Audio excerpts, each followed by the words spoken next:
Shirika la Msalaba Mwekundu limesema kuwa limesitisha shughuli zake katika mji wa Gaza kutokana na kupanuliwa kwa operesheni ya jeshi la Israel katika eneo hilo. Shirika hilo limesema maelfu ya Wapalestina wanakabiliwa na hali mbaya ya kibinadamu na kuongeza kwamba kusitishwa kwa dhulma hizo ni suala la lazima na la haraka. Shirika hilo limesema litarejea katika mji wa Gaza wakati hali itakapoimarika na kuruhusu operesheni zake kuendelea. Takriban watu 41 wameuawa leo kwenye ukanda wa Gaza, ambapo idadi kubwa ya vifo ilikuwa katika mji wa Gaza. Waziri wa ulinzi wa Israel anasema kuwa mashambulizi haya yalilenga kuwazunguka wapiganaji wa Hamas waliokuwa Gaza na kwamba wakazi wana fursa ya mwisho ya kuhama maeneo ya kusini. Viongozi wa Hamas bado hawajajibu mipango iliyotolewa na Marekani ili kumaliza vita. Rais Donald Trump, ambaye amewapa Hamas siku 3 au 4 ili kuamua ikiwa wataunga mkono pendekezo la amani, amesema kundi hilo litaadhibiwa vikali endapo litakataa kukubali mpango wa Marekani. Lakini kulingana na mwanahabari wetu kutoka Gaza, Hamas imegawanyika kuhusu kukubali pendekezo jipya la amani huko Gaza. Tulizungumza na Hamas kuhusu mpango huu wa Marekani. Walisema kuwa kuna masuala ya kimsingi ambayo Hamas ina wasiwasi nayo. Swala muhimu zaidi ni lile la Israeli kutojiondoa kikamilifu kutoka Gaza, na hakuna uhakika ya kwamba Israeli itasitisha kabisa operesheni zake huko Gaza.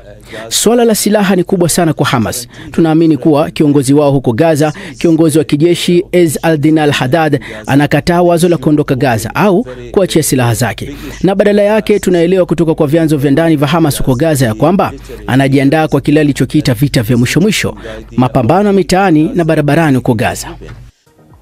Huduma za serikali kuu nchini Marekani zimefungwa kwa mara ya kwanza katika muda wa miaka 7 baada ya wabunge wa vyama vikuu viwili kukosa kuafikiana kuhusu matumizi ya bajeti ya kitaifa. Katika kikao cha bunge la Seneti Jumanne wiki hii, wanachama wa Democrats walikataa mpango wa Republicans wa kuongeza muda wa matumizi ya fedha za serikali kuu kwa muda wa wiki 7 zaidi, wakitaka kufanyiwa mabadiliko kwenye sekta ya afya. Wakati huduma za serikali kuu zinapokwama, wafanyikazi muhimu wa serikali kuu huendelea kutekeleza majukumu yao kama kawaida, baadhi wakikosa kulipwa, ila wengi walio na kandarasi ya muda mfupi husimamishwa kazi kwa muda bila malipo. Kwa mujibu wa ofisi huru ya masuala ya bajeti katika bunge la Congress, takriban wafanyikazi 750,000 wa serikali kuu Marekani huenda wakalazimika kwenda likizo. Hatua hiyo itagharimu serikali kuu dola milioni 400 kila siku.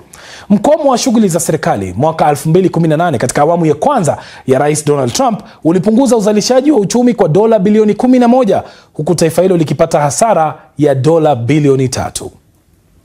Wakati huu Rais Trump ameonya kwamba atatumia mkomo wa shughuli za serikali kuu kuwafuta wafanyikazi wengi ambao hawana majukumu muhimu.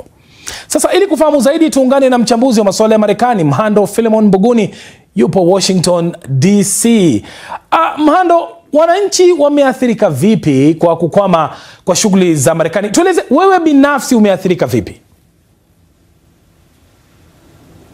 Kwa ujumla, inapotokea shutdown ya serikali, huduma mbalimbali za kijamii, kwa mfano viwanja vya ndege, kwenye huduma ambazo serikali inasema kwamba si za muhimu, mbuga za serikali ama kwenye museums zinafungwa.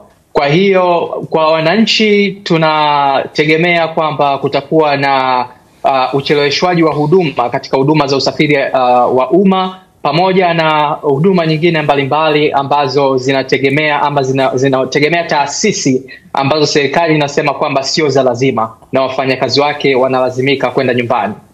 Naam, sasa raia wa maeneo kama Afrika Mashariki na maeneo mengine nje ya Marekani wanaweza kuathirika vipi na hali hii?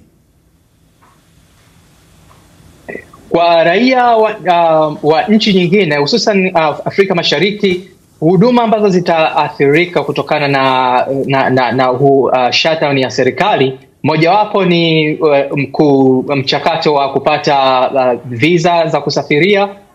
Nyingine ni kwa wanafunzi ambao wanatarajia kusafiri kwa ajili ya masomo. Kutakuwa na ucheleweshwaji wa huduma, na vile vile katika huduma za kibinadamu na huduma za afya ambazo zinategemea misaada kutoka kwenye serikali ya Marekani. Na ikumbuke kwamba hii inakuja baada ya serikali ya Marekani kukata misaada mbalimbali katika miradi ya kimataifa. Kwa hiyo huduma hizi zitaathirika kwa kiasi kikubwa sana, kwa sababu mpaka hivi sasa zinategemea kiasi cha misaada ambacho kimepunguzwa kwa kiasi kikubwa. Si jambo la kawaida Philemon kwa serikali hapa Afrika kukwama au shughuli zake kukwama. Kwa nini hali inakuwa hivyo nchini Marekani? Marekani ni kwa sababu ya mfumo wa serikali kwa namna ambavyo umetengenezwa. Kuna Congress ambayo ina baraza la wawakilishi pamoja na Senate, na pia kuna ofisi ya rais. Kwa hiyo inapotokea kwamba Congress imeshindwa kuafikiana na ofisi na muhimili wa rais, ofisi ya rais, basi Congress haiwezi kuidhinisha mapato kwa ajili ya bajeti ya mwaka unaofuata. Kwa hiyo kinachotokea hivi sasa ni chama cha Republicans wamekosa kura za kutosha Senate kutoka kwa Democrats kwa ajili ya kuidhinisha budget ya serikali, na sababu kubwa ni kwamba Democrats wamepinga hatua ya Donald Trump kutaka kukata budget katika huduma za afya ambazo ziliidhinishwa wakati wa utawala wa Barack Obama. Kwa hiyo kutokana na kushindwa kuafikiana katika eneo hilo, Democrats wamekataa kuidhinisha budget.